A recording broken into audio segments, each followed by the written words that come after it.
Sebelum kita mulai, aku penasaran, kamu yang nonton video ini asalnya dari mana? Tulis di kolom komentar ya, aku pengen tahu sejauh apa video ini nyampe ke kamu. Dan sebelum lanjut, jangan lupa subscribe, karena konten seperti ini bakal rutin muncul di channel ini. Kalau udah subscribe, oke, kita lanjut ke videonya. Aku Maya, 48 tahun, ibu 2 anak dan istri Johan, pria yang memberiku kenyamanan materi. Pernikahan kami stabil di permukaan. Meski harus kuakui, api di antara kami sudah lama padam. Johan, pria yang baik, setia, dan penggila kerja. Tapi dia terlalu larut dalam kesibukannya hingga abai pada hal-hal kecil. Aku di rumah ini sering merasa seperti pajangan. Ada, namun tak benar-benar dilihat. Anak-anak kami telah mandiri. Hanya Dita yang masih rutin menengokku. Dia sudah menikah dengan Rian. Pemuda gagah 28 tahun yang terlihat sebagai suami sempurna. Aku selalu mengagumi Rian. Dia karismatik, santun, dan sangat perhatian. Tiap kali ia berkunjung, senyum hangatnya selalu terkembang, sebuah hal yang sudah lama hilang dari suamiku. Sore itu, aku baru saja membereskan meja makan saat ponselku bergetar. Pesan dari Dita. Bu, aku ada tugas mendadak keluar kota seminggu. Rian lagi di jalan ke rumah ibu. Dia nginap di sana ya selama aku pergi. Titip dia ya. Aku membaca pesan itu dengan sedikit terkejut. Rian akan tinggal di rumahku seminggu tanpa Dita. Ada sebuah getaran aneh menjalari dadaku. Tak lama, deru motor besar berhenti di depan. Aku bergegas keluar. Di sana Rian berdiri, berbalut jaket kulit hitam yang membuatnya kian gagah. Ia membuka helm, menyibakkan rambutnya yang sedikit lembab oleh keringat. "Halo Bu," sapa Rian. "Ayo masuk," kataku berusaha menjaga sikap normal. Dia menarik kopernya dan langsung melepaskan jaket. Kaos putihnya menempel, mencetak jelas tubuhnya yang atletis. Aku tak bisa menahan diri untuk tidak melirik dadanya yang bidang. "Maaf ya Bu, jadi merepotkan. Dita bilang aku bisa tinggal di sini," katanya. Aku mengangguk. "Iya, tidak apa-apa. Anggap saja rumah sendiri." Hari pertama berjalan biasa saja. Aku memasak untuknya. Kami mengobrol ringan. Namun, malam pertama kehadirannya mengubah sesuatu dalam diriku. Usai makan malam, Rian duduk di ruang tamu menonton TV. Sesekali jemarinya bermain di layar ponsel. Aku yang baru selesai mencuci piring memperhatikannya dari dapur. Ada sesuatu dari cara dia bersandar, cara dia tersenyum tipis menatap layarnya yang membuatku enggan berpaling. "Ibu tidak capek?" Suaranya tiba-tiba memecah lamunanku. Aku tersenyum. "Enggak, Rian. Ibu sudah terbiasa." Ia menepuk ruang kosong di sebelahnya. "Duduk dulu sini, Bu." Aku ragu sesaat, namun akhirnya duduk di ujung sofa. Wangi tubuhnya langsung tercium. Aroma parfum pria yang lembut bercampur dengan sedikit aroma keringat maskulin. Entah kenapa aroma itu membuatku merasa hidup kembali. "Ibu gak bosan di rumah terus?" tanyanya tiba-tiba. Aku kaget. "Kenapa bertanya begitu?" Ia mengangkat bahu. "Aku cuman membayangkan kalau aku jadi ibu, aku pasti ingin jalan-jalan, cari sesuatu yang seru. Hidup itu kan harus dinikmati." Aku tertawa kecil menutupi gugup. "Usia ibu sudah tidak muda, Rian. Hidup ibu ya begini." Ia menoleh, matanya menatapku lekat. Menurutku, ibu masih sangat cantik. Jantungku melompat. Aku tertawa lagi. "Dasar kamu, bisa saja." "Aku serius," katanya pelan. Aku merasa pipiku memanas. Kuberanikan diri bangkit, berpura-pura merapikan gelas. "Sudah malam, kamu istirahat ya." Aku melangkah pergi. Di dalam kamar, aku bersandar di pintu. Dada berdebar kencang. Aku tak mengerti. Tapi satu hal pasti, sesuatu yang berbahaya baru saja dimulai. Malam itu mataku sulit terpejam. Pikiranku terus memutar ulang obrolan dengan Rian, tatapannya, suaranya, dan pujiannya yang tak terduga itu membuat tubuhku hangat. Aku menggeliat, mencoba mengusir perasaan ini. Ini salah, aku tahu. Tapi sudah berapa lama aku tidak merasa begitu hidup, begitu diinginkan? Pagi datang, aku bangkit, mengenakan duster berbahan lembut yang sedikit lebih tipis dari biasanya. Entah kenapa, aku ingin terlihat lebih menarik. Ketika aku keluar kamar, Rian sudah di meja makan. Ia hanya mengenakan celana pendek dan kaos tanpa lengan. Aku menelan ludah melihat tubuhnya yang begitu proporsional. "Pagi, Bu," sapa Rian. "Pagi, Rian? Tidur nyenyak?" tanyaku sambil menuang kopi. "Nyenyak sekali." Aku duduk di seberangnya, mencoba bersikap biasa. Tapi aku bisa merasakan tatapannya menelusuri tubuhku, mengamati dasterku. Jantungku berpacu. "Sarapan dulu," ucapku. Kami makan dalam keheningan yang canggung. Sesekali Rian melirik. Namun ada satu momen yang membuat napasku tertahan. Saat aku hendak mengambil sendok, tangan kami bersentuhan. Seharusnya sepele, tapi aku bisa merasakan hangat kulitnya. Rian tidak segera menarik tangannya. Ia justru menatapku dalam.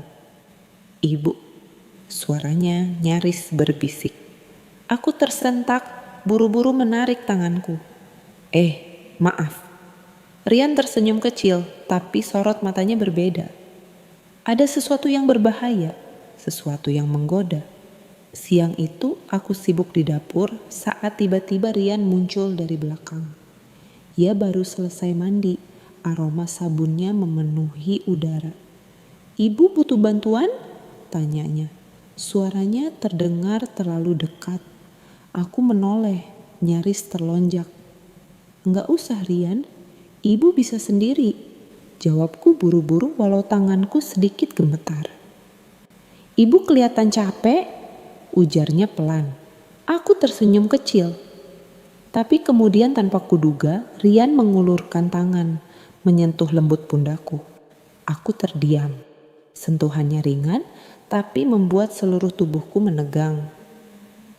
"Kalau ibu butuh sesuatu, aku di sini," bisiknya.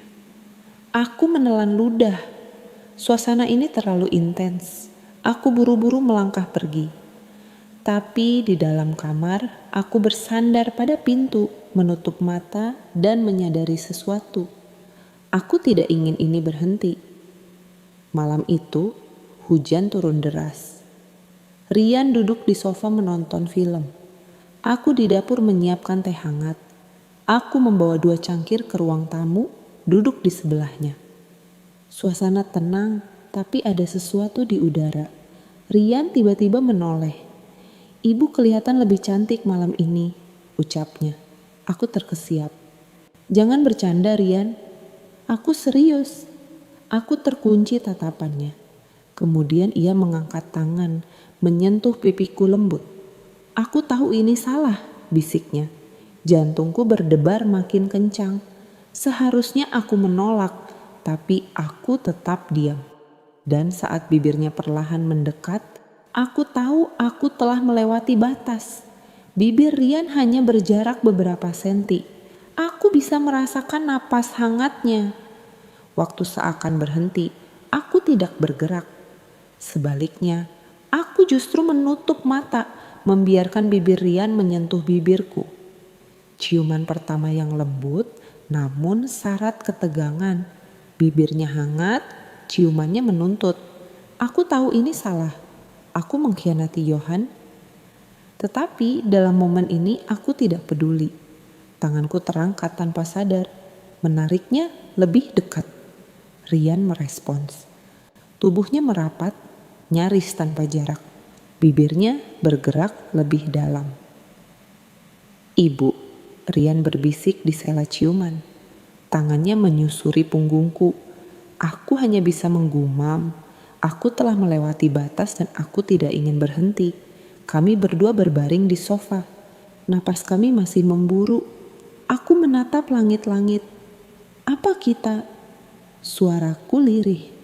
Kita tidak bisa mundur lagi, Bu. Potong Rian menatapku penuh gairah. Dan aku tidak ingin mundur. Aku menelan ludah. Aku tahu ini akan menghancurkan banyak hal, tapi aku tidak bisa menyangkal. Aku ingin olahraga. Aku ingin merasakan olahraga lagi. Aku ingin hidup kembali. Malam itu Rian tidak kembali ke kamarnya. Ia tetap di sampingku. Dan akhirnya kami beladuren sampai 2 kali. Keesokan paginya, aku terbangun lebih awal. Rian masih terlelap.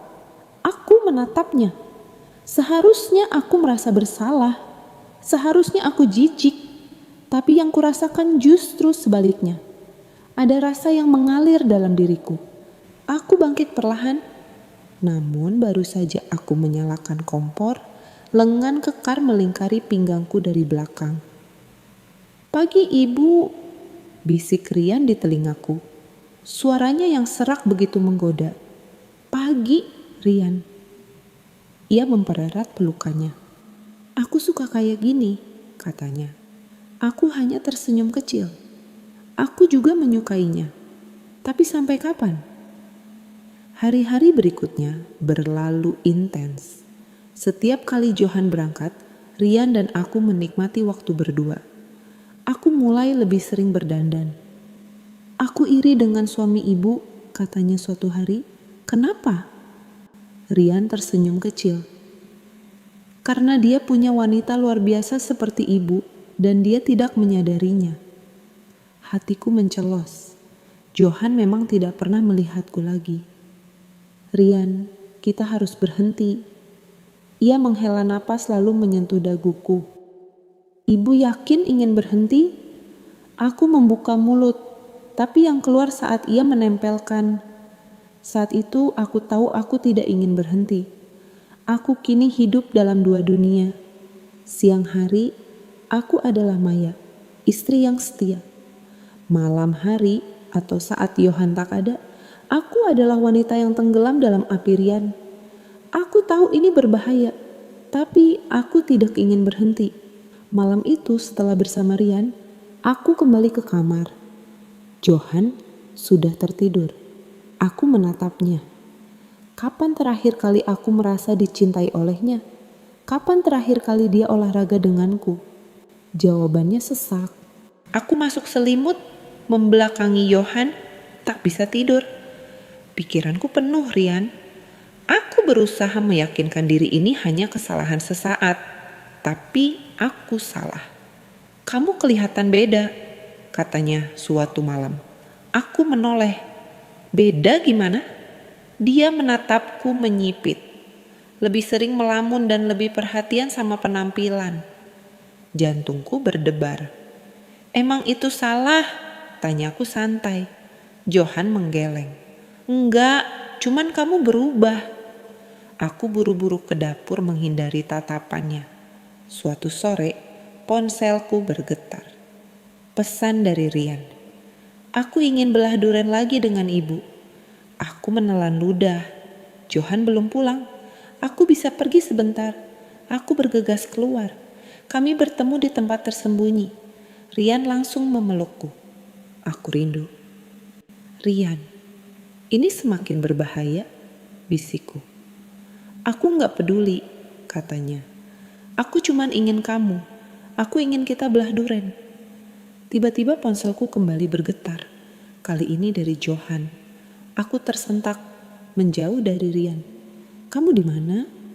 Suara suamiku datar, tapi membuatku merinding. "Aku baru keluar sebentar belanja." Hening. "Cepat pulang." Aku merasakan ada sesuatu yang salah. Ketika aku sampai di rumah, Johan sudah berdiri di ruang tamu menungguku. Matanya menatapku tajam. Aku berusaha tetap tenang, tapi saat hendak masuk kamar, suaranya menghentikanku. Maya, aku berhenti. Apa ada yang ingin kamu ceritakan kepadaku? Jantungku berdetak begitu keras. Aku berdiri kaku di depan pintu. Suara Johan menggantung. Aku bisa berdusta, tapi aku tahu Johan bukan orang bodoh. Aku berbalik perlahan. Yang kulihat di matanya adalah luka.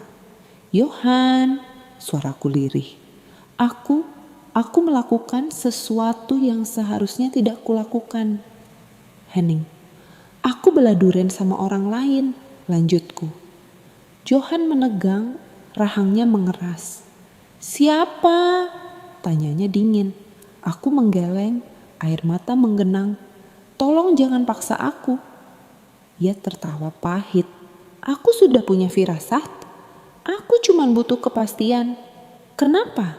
Tanyanya. Suaranya hancur. Apa aku kurang untukmu?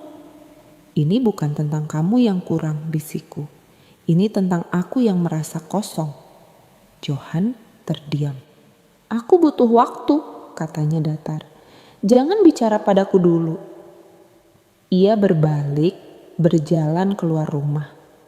Saat pintu tertutup, aku sadar aku mungkin baru saja kehilangan segalanya. Hari-hari berlalu dengan kesunyian yang menyiksa. Johan menghindariku. Rian di sisi lain terus menghubungiku, tapi aku tidak bisa menemuinya sementara duniaku runtuh. Suatu malam, Johan akhirnya pulang. Aku ingin tahu satu hal, katanya pelan. Apa kamu pernah menyesal? Aku terdiam. Aku seharusnya menangis dan memohon maaf, tapi aku tidak bisa berbohong. Aku menggeleng. Tidak, bisikku. Johan menghela napas panjang lalu tersenyum pedih. Kalau begitu, aku juga tidak akan menyesal mengambil keputusan ini. Jantungku mencelos. Maksudmu? Ia menatapku dalam-dalam. Aku ingin kita berpisah. Aku bisa mencoba memaafkanmu, tapi aku tidak bisa melupakan. Dan kamu sendiri tidak menyesalinya. Jadi, untuk apa kita bertahan? Air mataku akhirnya jatuh. Johan, aku tidak ingin kehilanganmu. Ia tersenyum kecil. Terlambat. Bulan-bulan berlalu dan akhirnya aku resmi bercerai dengan Johan. Aku tidak berusaha mempertahankannya karena akulah yang menghancurkannya. Rian, aku mencoba bersamanya, tapi semakin aku mengenalnya di luar hubungan terlarang kami, semakin aku sadar dia bukan orang yang tepat. Apa yang kami miliki hanyalah gairah, bukan cinta sejati. Akhirnya aku melepaskannya juga. Dan disinilah aku sekarang sendiri merenungi semua yang telah terjadi. Aku tidak menyesal karena di balik kehancuran ini aku telah menemukan diriku sendiri. Tetapi aku juga tahu bahwa setiap pilihan memiliki konsekuensinya. Dan aku harus menerima itu seumur hidupku.